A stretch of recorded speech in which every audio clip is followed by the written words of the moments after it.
Hi friends, அனைவருக்கும் வணக்கம். Super star Rajini sir வந்து தலைவர் 171 அந்த படம் வந்து கூலி அப்படிங்கிறது தெரியும். தலைவர் 172 ஆஸ் யூஷுவல் எல்லாருக்குமே வந்து தெரியும், ஜெயிலர் 2. ஓகேங்களா?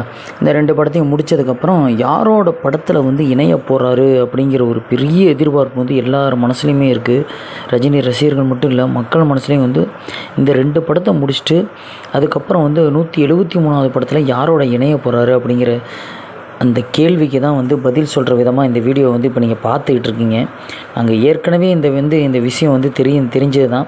33 வருஷத்துக்கு அப்புறம் வந்து பிரபல இயக்குனர் மணிரத்னம், ஓகேங்களா, மணிரத்னம் வந்து ரஜினி சார் கூட வந்து மறுபடியும் வந்து ஜாயின் பண்ணி ஒரு பிரம்மாண்டமான ஒரு படத்தை வந்து இயக்க போகிறாரு அப்படின்னு சொல்லிட்டு தகவல் வந்திருக்கு.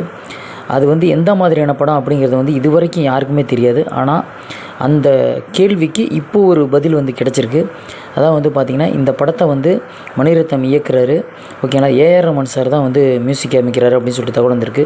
அது மட்டும் இல்லாமல் அதிகாரப்பூர்வ அறிவிப்பு வந்து அதாவது வந்து விரைவில் வந்து நம்ம எதிர்பார்க்கலாம், ஓகேங்களா. இப்போ தான் வந்து மணிரத்னம் சார் வந்து ரஜினி சாரை பார்த்து வந்து ஸ்டோரி சொல்லியிருக்காரு. அது வந்து மிகப்பெரிய ஒரு த்ரில்லரான ஸ்டோரி அப்படின்னு சொல்லிட்டு தகவல் வந்திருக்கு.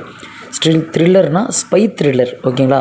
ஸ்பை வச்சு இன்வெஸ்டிகேஷன் பண்ணுவாங்க பார்த்தீங்களா, அதுலேயே வந்து ஸ்பை த்ரில்லர் கதையாக வந்து உருவாக போகுது அப்படின்னு சொல்லிட்டு தகவல் வந்திருக்கு. ஏன்னா அந்த மாதிரி கதை தான் வந்து ரஜினி சார்கிட்ட சொல்லியிருக்காங்க. ரஜினி சாருக்கும் ரொம்ப வந்து அந்த ஸ்கிரிப்ட் வந்து ரொம்ப பிடிச்சி போச்சு, ஓகேங்களா. ரஜினி சாருக்கும் பிடிச்சி போச்சு, அதனால் ஓகே பண்ணியிருக்காரு அப்படின்னு சொல்லிட்டு தகவல் வந்திருக்கு.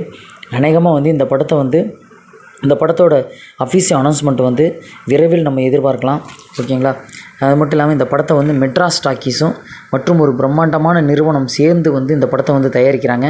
ரெட் ஜெயண்ட் மூவிஸ்ன்னு சொல்லிட்டு தகவல் வந்திருக்கு. அது எந்த அளவுக்கு உண்மை அப்படிங்கிறது அஃபீஷியல் அனௌன்ஸ்மெண்ட் வர வரைக்கும் வெயிட் பண்ணி தான் ஆகணும். இந்த வீடியோ பற்றி கீழே உள்ள கமெண்ட்ஸில் மறக்காமல் பதிவு பண்ணுங்கள். தலைவர் 173க்கு அந்த அஃபீஷியல் அனௌன்ஸ்மெண்ட்டுக்கு எத்தனை பேர் வெயிட் பண்ணுறீங்க அப்படிங்கிறத கமெண்ட் பாக்ஸில் தாராளமாக நீங்கள் வந்து கமெண்ட் பண்ணலாம். தேங்க்ஸ் ஃபார் வாட்சிங். தேங்க்யூ.